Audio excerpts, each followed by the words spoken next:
छोड़ जा रही हो मैया बेटा का खबर रखना। छोड़ जा रही हो मैया बेटा का खबर रखना। नादान बालक हूँ कहीं डूब न जाऊँ मझधार में। विनती है मैया बस्ती पे नजर बनाए रखना। Music by Rajkamal Sinha.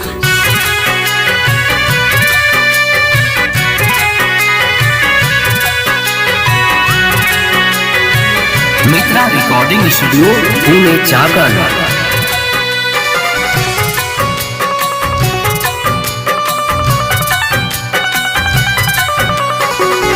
न जाए माई हमनी के छोड़ के, न जाए माई हमनी के छोड़ के। कइले रतिया माई न जाए माई हमनी के छोड़ के, न जाए छोड़ के।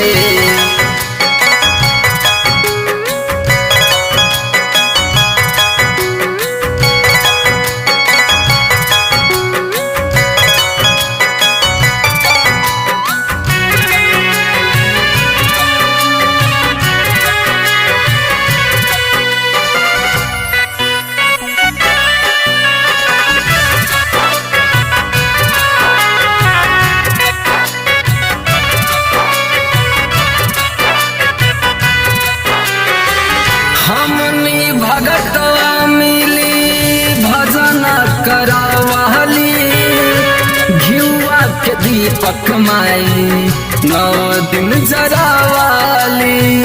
दुखियों के दुख को हरती है वो, दुखियों के दुख के हरती है वो, बूढ़ियों के काया देती है वो। जो भी सच्चे मन से माँ की आराधना करता है उसकी झोली भरती है।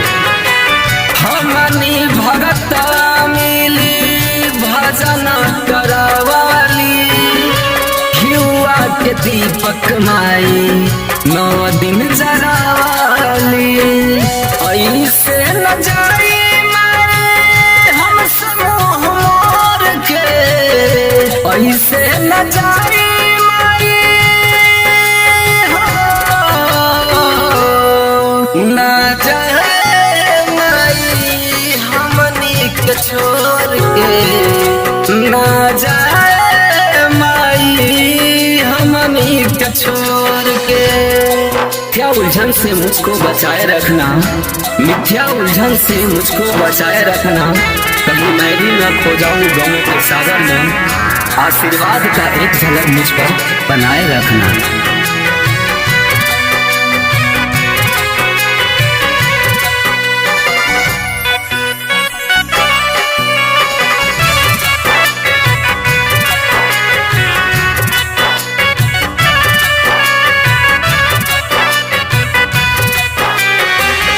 दरबार लागे माई चल जइबू छोड़ के, बच्चू से बकवा रोए दुनू हाथ जोड़ के।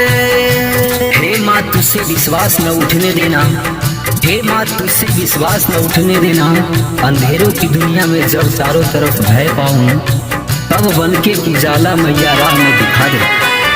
दरबार लागे माई चल जइबू छोड़ के, हुकुम दे करन अर्जी करे कहल जोड़ के।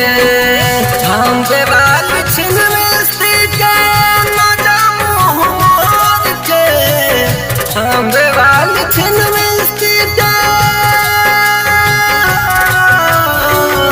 न जाए माई हमनी के छोड़ के, न जाए माई हमनी के छोड़ के।